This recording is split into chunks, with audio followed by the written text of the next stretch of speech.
આરટીઓથી jewel circle સુધીના રોડમાં ડ્રેનેજના મેનોલ તૂટેલા જોવા મળ્યા. વાહન ચાલકોની જાનહાનિ થવાનો ભય.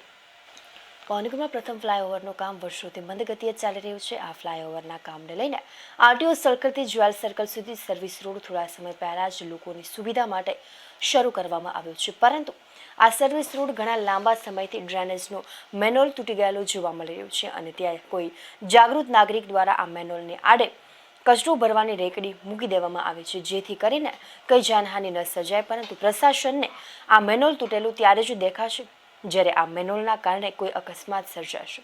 ત્યારે સત્વરે આ મેનોલનું ઢાંકણું રિપેરિંગ કરવામાં આવે તેવું લોકમુખે ચર્ચાઈ રહ્યું છે.